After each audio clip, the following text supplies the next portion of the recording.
Marcus Donovan had everything money could buy, except trust. The tech billionaire sat in his custom wheelchair outside Riverside Community College, watching students rush between classes.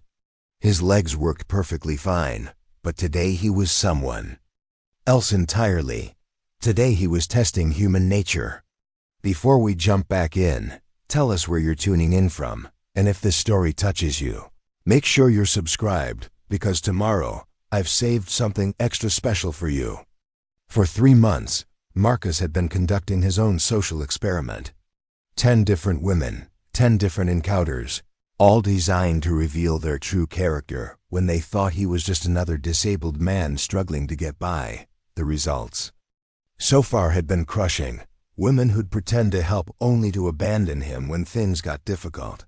Others who'd act kind until they realized he couldn't offer them anything valuable. His assistant, Jake, sat in a black SUV 50 yards away, recording everything through telephoto lenses.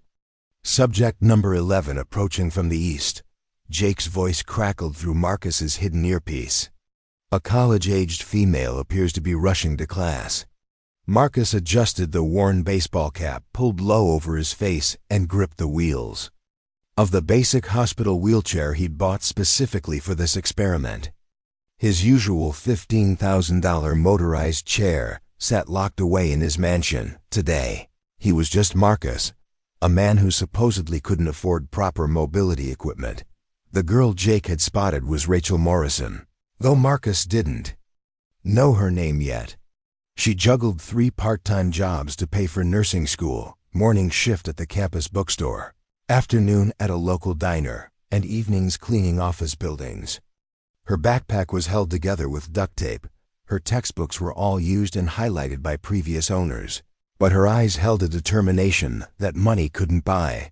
Rachel hurried across the courtyard, already 10 minutes late for her anatomy and physiology exam.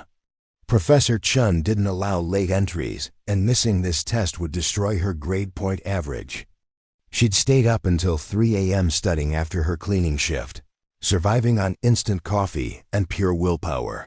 That's when she noticed the man in the wheelchair. Marcus had positioned himself at the bottom of a steep ramp leading to the science building. The wheelchair's brakes were deliberately loosened, causing him to slowly roll backward every time he tried to push forward. He'd been stuck there for 20 minutes, watching as dozens of students walked past without a second glance. "Excuse me," Rachel said, dropping her backpack and rushing to his side. "Are you okay?" Marcus looked up, ready to deliver his rehearsed lines about broken brakes and being late for a job interview. But something in Rachel's concerned expression caught him off guard. She wasn't looking at him with pity or discomfort, just genuine worry. "The brakes seem to be acting up," he said, his voice rougher than usual. "Can't seem to get up this ramp." Without hesitation, Rachel moved behind his wheelchair. "I'll push you up." "Where do you need to go?" "Actually, I was trying to get to the administrative building across campus. I have an interview for a part-time data entry position." Rachel glanced at her watch, now 15 minutes late for her exam. Professor Chun would already be handing out test papers. Missing this exam meant retaking the entire course, which meant another semester of tuition she couldn't afford. "That's on the other side of campus," she said slowly. Then she looked at Marcus again, noting his nervous fidgeting, the carefully pressed but obviously old shirt, the hope mixed with anxiety in his expression. "You know what? Let me get you there." Marcus felt an unfamiliar tightness in his chest. "Don't you have somewhere to be? I heard the bell ring." "I do, but—" Rachel shook her head and began pushing the wheelchair. Some things are more important than being on time. As they moved across campus, Marcus found himself genuinely curious about this girl who just sacrificed something important for a complete stranger. "Are you sure about this? You seem like you were in a hurry." "I was rushing to an exam," Rachel admitted, navigating them around a group of students. "But there will be other exams. You said this was a job interview. Those are harder to reschedule." They talked as she pushed him along the winding paths. Rachel told him about her nursing program, her dream of working in pediatric care. 3 jobs she juggled to stay afloat. Marcus, staying in character, shared a fictional story about losing his previous job, struggling to find work that accommodated his supposed disability, living in a small apartment with his sister who was getting tired of supporting him. "The economy's tough right now," Rachel said, steering them around a construction zone. "But you seem really determined. I bet you'll get this job. What makes you think that? The way you talk about it, you're not bitter or defeated. You're just focused on moving forward." Marcus felt another unexpected pang. When was the last time someone had seen determination in him rather than just his bank account? They reached the administrative building, and Rachel carefully positioned his wheelchair near the entrance. "Do you want me to wait, in case you need help getting back?" Marcus almost said yes. For the first time in months, he was enjoying the conversation with someone who saw him as just a person. "Don't you have that exam? It's probably too late now." "Anyway," Rachel shrugged, but Marcus caught the flash of disappointment she tried to hide. "Besides, this feels more important." "Wait," Marcus said as Rachel started to turn away. "What did you say the exam was for?" "Anatomy and physiology, Professor Chin's class." Marcus's mind raced. Through his various business investments, he'd funded several programs at Riverside Community College. He happened to know that Professor Chun was also the department head, who owed him a significant favor after Marcus's foundation had saved the nursing program from budget cuts last year. "Listen, Rachel." He stopped, realizing she'd never told him her name. "Oh, sorry, Rachel Morrison." She extended her hand with a warm smile. "Marcus." He shook her hand, noting the calluses from her cleaning job, the chipped nail polish she couldn't afford to replace. "Rachel, about that exam. Maybe if you explain to your professor what happened. Professor Chun doesn't accept excuses. Trust me, half the class is tried." Rachel checked her phone. "I should probably head to work anyway. My shift at Murphy's Diner starts in an hour." "Murphy's Diner on 5th Street? You know it?" Marcus did know it. He owned the building it was located in, though Murphy himself had no idea his mysterious landlord was anyone more significant than a property management company. "I've eaten there a few times. Good coffee. Best in the city, according to Murphy.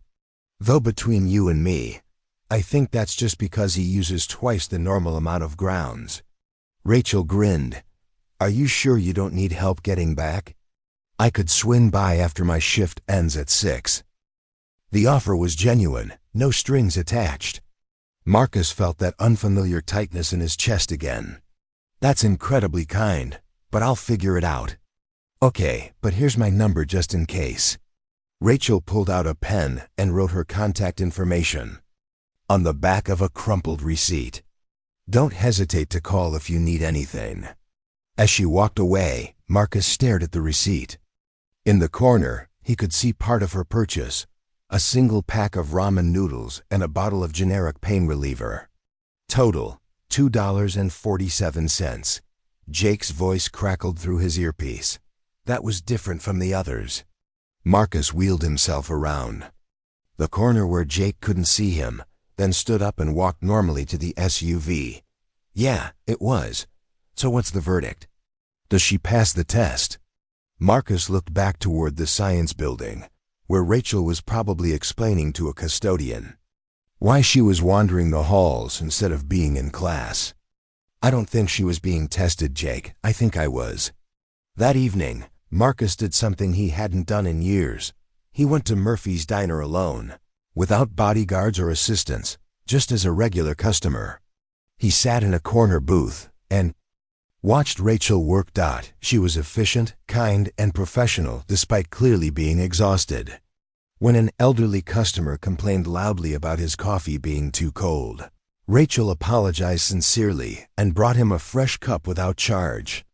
When a young mother struggled to keep her toddler entertained while waiting for her order, Rachel brought over some crayons and paper placemats for the child to draw on. Marcus ordered coffee and pie, leaving a modest tip, not too large to seem suspicious, but enough to matter. As Rachel cleaned his table, she looked at him with recognition. "Marcus, how did the interview go?" He'd almost forgotten his cover story. "Oh, it went well. They said they'd call next week. That's great. I had a good feeling about it." Rachel genuinely looked pleased for him. "And hey, thanks for the tip. You didn't have to do that. Good service deserves recognition." Rachel's smile was radiant. "You know what? I'm glad I helped you today. Even if it meant missing that exam, it was worth it to meet someone genuinely decent." Preparing and narrating this story took us a lot of time, so if you are enjoying it, subscribe to our channel. It means a lot to us. Now back to the story. After she moved on to other tables, Marcus sat alone with his coffee, watching her work and thinking about what she'd said. Someone genuinely decent. When was the last time anyone had described him that way? His phone buzzed with a text from his assistant. "Board meeting moved to 8 a.m. tomorrow." Also, the background check on Rachel Morrison came back clean. No criminal history, excellent credit despite low income, volunteer work at local animal shelter on weekends.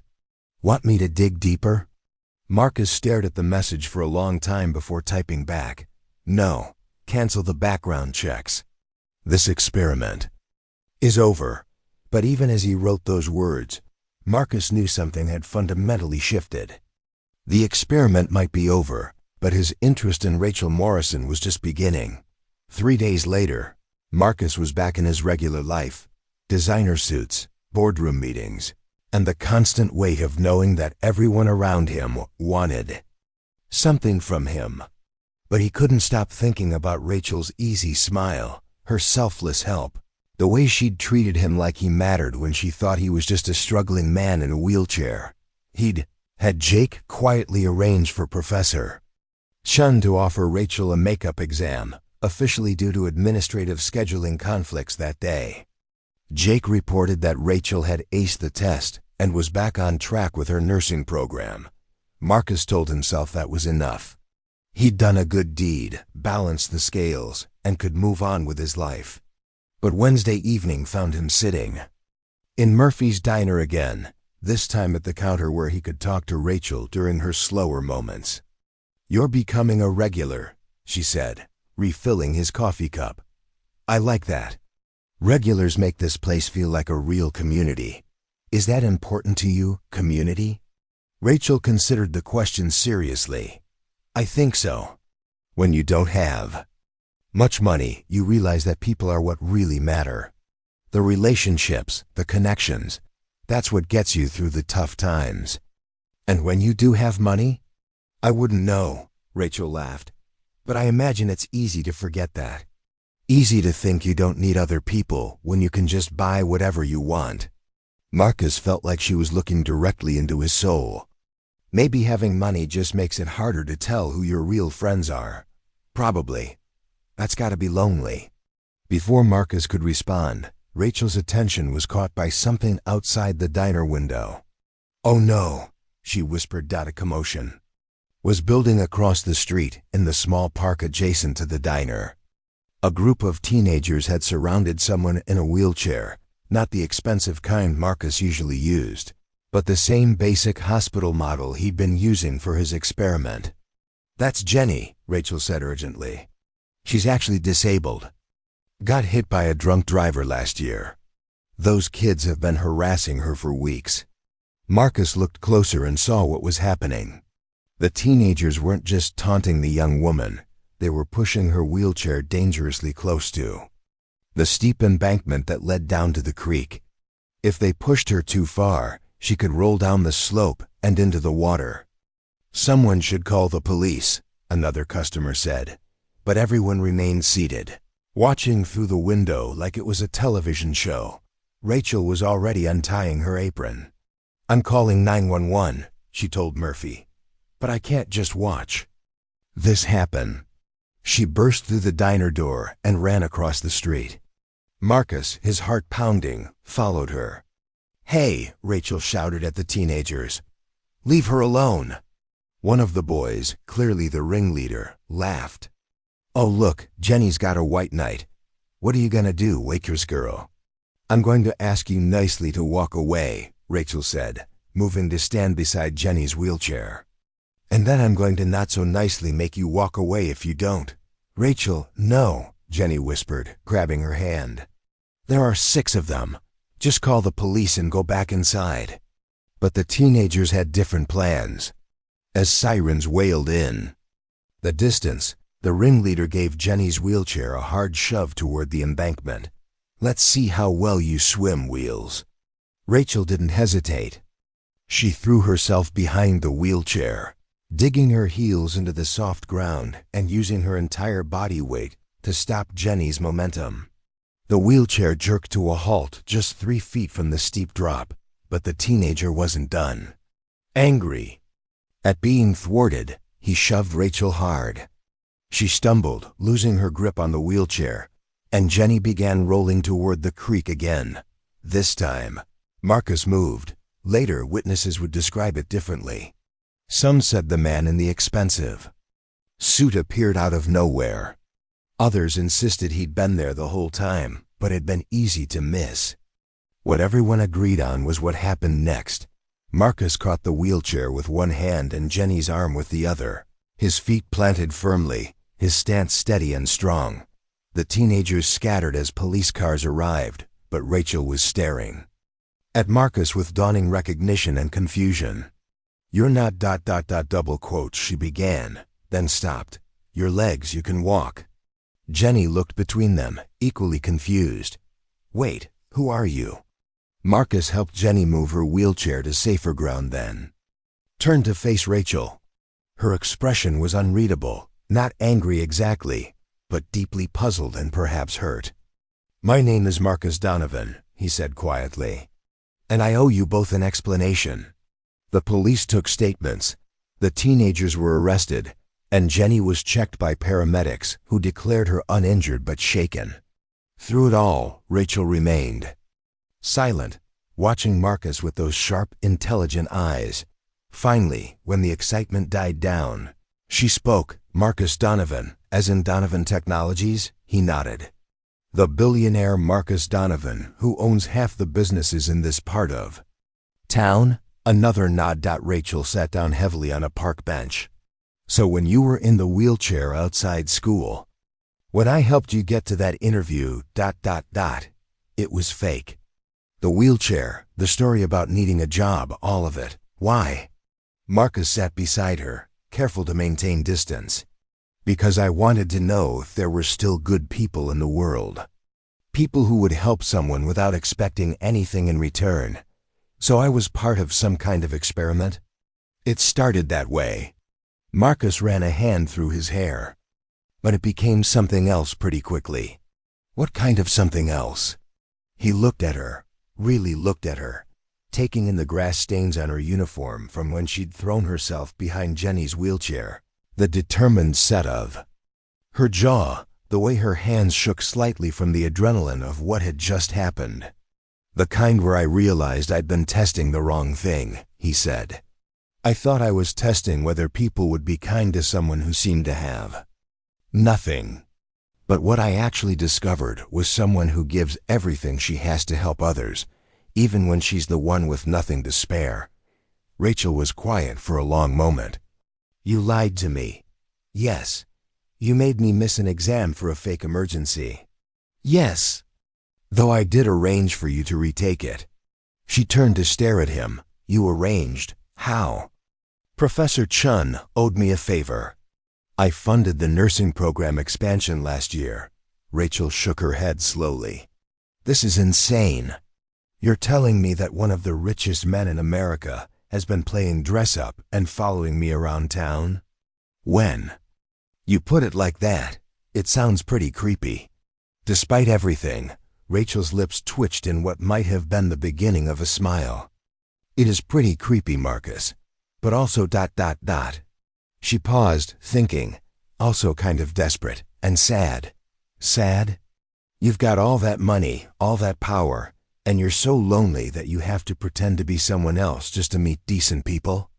Rachel shook her head. Yeah, that's really sad. Marcus felt the truth of her words like a physical blow. You're right. It is sad. They sat in silence, watching as the last police car pulled away and normal evening activity resumed around the round of the park. So what happens now? Rachel asked. Do you go back to your mansion and your experiments, and I go back to my 3 jobs and ramen noodles? I was hoping, Marcus said carefully, that maybe we could start over. No tests, no lies, no wheelchairs. Just 2 people getting to know each other honestly. Honestly? Rachel raised an eyebrow. You mean like how you should have been honest? From the beginning? Exactly like that. Rachel stood up and brushed grass off her uniform. I need to get back to work. Murphy's probably wondering where I disappeared to. Marcus's heart sank. So that's it? No, that's not it. Rachel looked down at him, and this time her smile was full and genuine. That's me giving you a chance to prove you meant what you said about honesty. How do I do that? Tomorrow's my day off from the diner. I volunteer at the animal shelter from 9 to noon. If you want to start over honestly, you can meet me there, as yourself, not as some character you're playing. We'll see if the real Marcus Donovan is someone I'd want to get to know. She started walking back toward the diner, then turned around. Oh, and Marcus? Next time you want to test someone's character, try being vulnerable for real instead of faking it. You might be surprised by what you discover about yourself. As Marcus watched her go, Jake's voice crackled through his forgotten earpiece. So, how did she do on the test? Marcus pulled out the earpiece and dropped it in a trash can. She passed, he said to himself. Question is, did I? The next morning, Marcus Donovan, billionaire, CEO, and master of the universe, stood outside the Riverside Animal Shelter wearing jeans and a t-shirt, holding a bag of dog treats and feeling more nervous than he had before any board meeting or business deal. Through the window, he could see Rachel inside, kneeling beside a cage and gently coaxing a scared puppy to eat from her hand. She was beautiful kind, real, everything he'd spent months searching for. Now came the hardest test of all, being himself, and hoping that would be enough. Marcus took a deep breath and walked through the door, ready to find out if a billionaire and a nursing student could build something real together. One honest conversation at a time. Rachel was cleaning out kennel number 7 when she heard the front door chime. She didn't look up immediately. Saturday mornings brought a steady stream of families looking to adopt weekend companions they'd probably abandoned by Tuesday. I'll be right with you, she called out, finishing with the water bowl. Take your time, the voice made her pause. Deep, familiar, but different somehow. Less guarded than she remembered. She turned around to find Marcus Donovan standing awkwardly by the adoption board, reading the profiles of available dogs like he was studying a quarterly earnings report. You came, she said, genuinely surprised. You said to meet you here if I wanted to start over honestly. Marcus held up a bag of premium dog treats. I brought these. The pet store clerk said they were the good kind. Rachel wiped her hands on her volunteer smock and walked over to examine the bag. These cost more than I spend on groceries in a week. Is that bad? It's very you, she said with a small smile. Come on, let me show you around. The Riverside Animal Shelter was nothing like the sterile corporate environments Marcus usually inhabited. Dogs barked from behind chain-link gates, cats prowled in multi-level towers, and volunteers in mismatched clothing moved between enclosures with practiced efficiency. We're always understaffed, Rachel explained as they walked past the dog runs. Most of our volunteers are high school students doing community service or retirees with time on their hands. We don't get many billionaires. I've never done anything like this before. What volunteer work or honest conversation? Marcus paused, both actually. Rachel stopped in front of a large enclosure housing a German Shepherd mix with graying around his muzzle. The dog watched them approach but didn't move from his corner. This is Bruno, Rachel said softly. He's been here 8 months. Most people want puppies or smaller dogs. Bruno's 9 years old and has some hip issues, so he's harder to place. Why do you volunteer here? Because they need help, and I can provide it. Rachel knelt by the cage, extending her fingers for Bruno to sniff. Same reason I helped you that day, I guess. Sometimes the only difference between someone having a good day or a bad day is whether another person decides to care. Marcus watched her interact with the dog, noting the same gentle patience she'd shown him when he was pretending to need help. What made you want to be a nurse? My little brother had leukemia when I was in high school. Rachel's voice became quieter. Spent 2 years in and out of hospitals. The nurses were the ones who made it bearable, not just for him, but for our whole family. They remember his favorite juice, made jokes when he was scared, celebrated every small victory like it was the most important thing in the world. Did he ... He's fine now, 20 years old and studying to be a teacher. Rachel smiled, but Marcus caught the shadow that crossed her face. Those hospital bills are why I'm working 3 jobs instead of focusing on school full-time. But we saved him, so it was worth every penny we don't have. Marcus felt something shift in his chest. All his wealth, all his resources, and this girl's. Family had nearly gone bankrupt, saving a child's life, while he spent more on a single dinner than they probably earned in months. What about you? Rachel asked, standing and brushing dust off her knees. What made you want to be a tech mogul? I was good with computers. Built my first program when I was 12, a simple game about a knight rescuing a princess. My dad said it was a waste of time, that I should focus on real subjects like business or law. Marcus surprised himself by sharing something he rarely talked about. So I kept building programs, kept getting better, partly to prove him wrong and partly because creating something from nothing felt like magic. And now you're worth billions because of that magic. Yeah, though somewhere along the way, the magic started feeling more like math. Rachel studied his expression. When was the last time you built something just because you wanted to? Not for profit or market share or shareholders. Marcus couldn't remember. It's been a while. Maybe that's part of why you ended up in that wheelchair, testing strangers. You forgot what it felt like to create something meaningful. Before Marcus could respond, a volunteer coordinator approached them, Mrs. Patterson, a 70-year-old. Former teacher who ran the weekend shifts with military precision. Rachel, dear, could you help with the new intake in room 3? And who's your friend? This is Marcus, Rachel said smoothly. He's interested in volunteering. Mrs. Patterson sized him up with sharp eyes. We need someone to help with the weekend dog walks. Think you can handle that, Marcus? Yes, ma'am. Good. Rachel will show you the ropes. We pair new volunteers with experienced ones for the first few weeks. She handed him a clipboard with liability waivers. Fill these out, and Marcus? The dogs don't care how much money you have. They care whether you're patient and kind. As Mrs. Patterson walked away, Rachel grinned. She's terrifying, but she's turned this place around in the past 5 years. Used to be a kill shelter before she took over. Marcus began filling out the paperwork, pausing when he reached the emergency contact section. He realized he wasn't sure who to put down. His assistant? His lawyer? When had his life become so isolated that he didn't have a single person he could call in an emergency who wasn't on his payroll?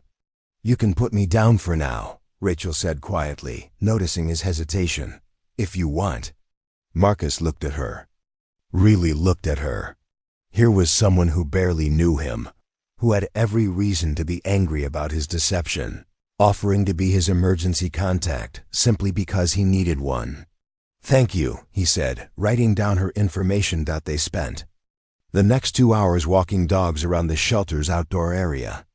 Marcus discovered that an energetic border collie named Rocket had no respect for expensive sneakers, that an elderly beagle named Muffin moved at exactly 1 speed regardless of encouragement, and that he'd never felt more relaxed than he did. watching Rachel patiently work with a nervous rescue who'd been abused by previous owners. "You're good at this," he told her as they returned Muffin to his kennel. "It's not complicated. You just have to pay attention to what they need instead of what you want them to need." Marcus realized she could have been talking about more than dogs. The following Tuesday, Marcus found himself doing something unprecedented, waiting in line at a regular coffee shop like a normal person. No assistant, no reserved table, no special treatment. Just Marcus Donovan, billionaire, standing behind a college student counting quarters to pay for a small coffee. He'd been thinking about Rachel constantly since Saturday. Not just about her kindness or her genuine nature, but about the questions she'd asked him. When was the last time he'd created something meaningful? When had he stopped seeing magic in his work? The coffee shop, Grounded, a local place near the community college, was nothing like the high-end establishments he usually frequented. Mismatched furniture, local art on the walls, and prices that wouldn't require taking out a small loan. Marcus ordered a regular coffee, black, and found a table by the window. He was supposed to be reviewing merger documents, but instead he found himself sketching on a napkin. Nothing elaborate, just the outline of a program interface, something that had been percolating in the back of his mind since his conversation with Rachel. A platform that could connect volunteers with local organizations, matching people's skills with community needs. "Is this seat taken?"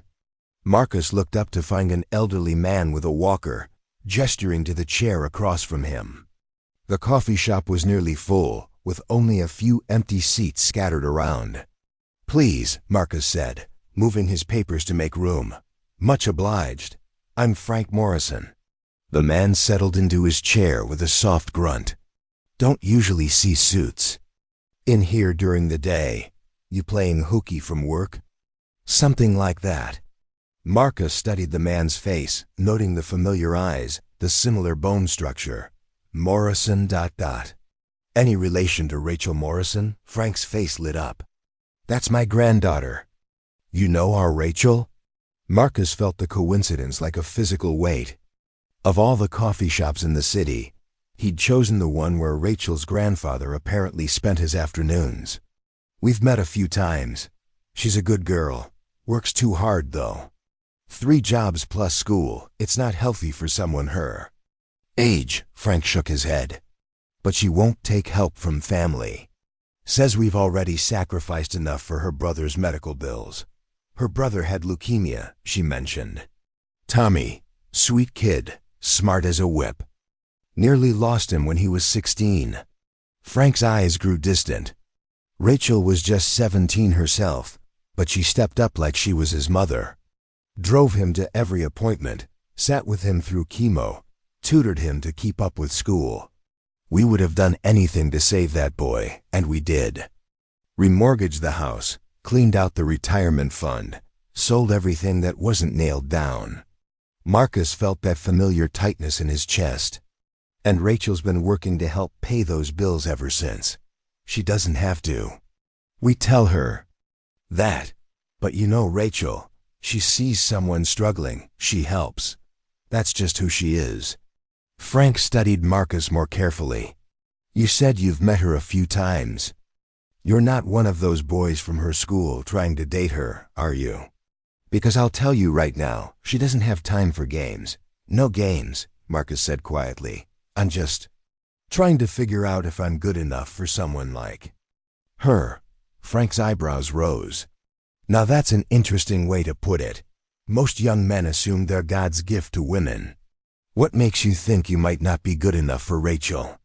Marcus looked down at his napkin sketch, then at his expensive watch, his tailored suit, the smartphone that cost more than most people's monthly rent. "I have a lot of things, but I'm not sure I have much to offer someone who values the things that actually matter, such as kindness, selflessness, the ability to see what people need and provide it without expecting anything in return." Frank was quiet for a moment. "You know, Rachel's parents died when she was 15. Car accident. She and Tommy came to live with my wife and me. And I watched that girl grow up fast. Too fast, maybe. But she never became bitter, never asked why. Me? She just rolled up her sleeves and did whatever needed doing. She's remarkable, she is. And you know what she needs more than anything? Frank leaned forward. Someone who sees her. Really sees her. Not the girl who works 3 jobs, not the one who's always helping everyone else, but Rachel. The one who used to draw pictures of dragons when she was little, who cries during sad movies, who dreams about traveling to Ireland someday just because she thinks the countryside looks peaceful. Marcus thought about Rachel at the animal shelter. The way her face had softened when she talked about the nurses who'd helped her brother, the gentle patience she'd shown with every scared animal they'd encountered. "What would you do," Marcus asked carefully, "if you had the resources to help her, to make her life easier?" Frank chuckled. "I'd be careful about how I offered that help. Rachel's got pride, and she's earned it. She won't take charity, especially not from someone she doesn't trust completely. But if someone genuinely cared about her, if they were patient and respectful, double quotes, he shrugged, she might let them walk alongside her instead of trying to carry her burdens alone. Walk alongside her? Be her partner, not her rescuer. There's a difference." Marcus nodded, understanding. He'd spent weeks testing Rachel's character, but maybe the real test was whether he could prove himself worthy of walking alongside someone so fundamentally good. "Frank," he said suddenly, "what do you know about graphic design programs?" The Donovan Technologies executive conference room had hosted merger announcements worth hundreds of millions, product launches that changed entire industries, and strategic decisions that affected thousands of employees worldwide. But it had never hosted a conversation quite like the one Marcus was about to initiate.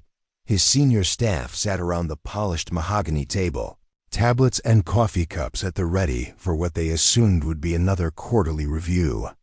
Instead, Marcus stood at the head of the table with a simple sketch on a napkin. "I want to talk about a new initiative," he began. "Something different from our usual projects." CFO Margaret Chun looked up from her tablet. "Is this about the healthcare platform acquisition? Because the numbers on that are still, no. This is about community engagement, local volunteer matching." Marcus placed the napkin on the conference table. "A platform that connects people who want to help with organizations that need assistance." Silence filled the room. Marketing Director James Walsh cleared his throat. "Marcus, with all due respect, that's not really our wheelhouse. We do enterprise software, cloud computing, data analytics for Fortune 500 companies. Community volunteer work is more of a charity sector thing." "Exactly," Marcus said, "which is why it matters." His staff exchanged glances. In 15 years of working for Marcus Donovan, they'd never seen him passionate about anything that didn't have a clear profit margin and market strategy. "What's the revenue model?" asked Head of Development Lisa Park. "There isn't one. This would be free to use, more silence." "Free," Margaret repeated slowly. "As in, no subscription fees, no premium tiers, no advertising revenue? Free as in actually helping people connect with ways to make their communities better." Marcus sat down, looking at each of their faces. "I know this isn't typical for us, but I've been thinking about what we could build if we focused on impact instead of income." James leaned forward. "Marcus, are you feeling all right? Because this sounds like the kind of idealistic nonprofit thinking that what? That actually makes a difference in people's lives." The room went very quiet. Marcus Donovan didn't interrupt his senior staff. He certainly didn't challenge their profit-focused mindset. Lisa spoke carefully. "If we're serious about this, we'd need to think about user experience, data security, matching algorithms. It's actually technically complex work." "Good. We like complex work. But without revenue, how do we justify the development costs to shareholders?" Marcus had been dreading this question, but he'd also been preparing for it. "We justify it by Doing something meaningful with the resources we have. We justify it by building something that makes the world slightly better instead of just making us slightly richer. Margaret set down her pen. Marcus, can I ask what brought this on? Yesterday, you were focused on the Singapore expansion, and today you want to build free software for volunteers. Marcus thought about Rachel pushing his wheelchair up the ramp, sacrificing her exam without a second thought. He thought about her grandfather Frank, talking about partners versus rescuers. He thought about Bruno, the 9-year-old German shepherd that nobody wanted to adopt, and Mrs. Patterson, running an animal shelter with the precision of a military operation. I met someone who reminded me why I started coding in the first place, he said simply. And I realized that somewhere along the way I forgot that technology is supposed to serve people, not the other way around. The staff looked at each other again. This was uncharted territory. If we do this, Lisa said slowly, if we actually build this platform, it would need to be good, really good. Organizations depend on volunteers, and if we create something that doesn't work properly, we're not just losing money, we're potentially hurting communities. Agreed. It needs to be our best work. And we'd need to research existing platforms, understand what's not working in the current volunteer matching ecosystem, identify gaps in service, ... Do it, James cleared his throat. Marcus, what happens if this fails? What happens if we spend months building something that nobody uses? Marcus looked around the table at these people who'd helped him build an empire, who trusted his business instincts, even when those instincts led them into unfamiliar territory. Then we'll have failed at something worthwhile instead of succeeding. At something meaningless, he said. And maybe that's worth the risk. Margaret was taking notes now. We'll need project timelines, resource allocation, team assignments. Actually, Marcus interrupted, I want to start smaller than that. I want to volunteer somewhere first. Understand the process from the user side before we try to improve it. You want to volunteer? James said it like Marcus had announced he was taking up professional wrestling. I've been helping at an animal shelter on weekends. It's given me insights into how volunteer coordination actually works, what the pain points are, where technology could genuinely help instead of just adding complexity. Lisa was grinning now. Our billionaire CEO is scooping dog poop for market research, among other things. I actually love this, she said, opening her laptop. When do we start? As his team began discussing technical requirements and implementation strategies, Marcus felt something he hadn't experienced in years, the excitement of building something that mattered. Not because it would generate revenue or impress investors, but because it would help people like Rachel find ways to make their communities better. He pulled out his phone and sent a text. Are you working at the diner tonight? Rachel's response came quickly. Until 8. Why? Can I buy you dinner afterward? Somewhere that actually serves food you'd want to eat? Is this Marcus the billionaire or Marcus the mysterious wheelchair guy asking? Marcus smiled as he typed back. Just Marcus. The one who's learning to be honest. In that case, yes. But I get to pick the place. Deal. As the meeting continued. Around him, Marcus realized he was looking forward to hearing what Rachel thought about his volunteer platform idea. Not because he needed her approval, but because her perspective would make the final product better. She understood the community in a way he was still learning, and her insights would be invaluable. For the first time in years, Marcus Donovan was building something not for shareholders or profit margins, but for someone whose opinion actually mattered to him. Up next, you've got 2 more standout stories right on your screen. If this one hits the mark, you won't want to pass these up. Just click and check them out. And don't forget to subscribe and turn on the notification bell so you don't miss any upload from us.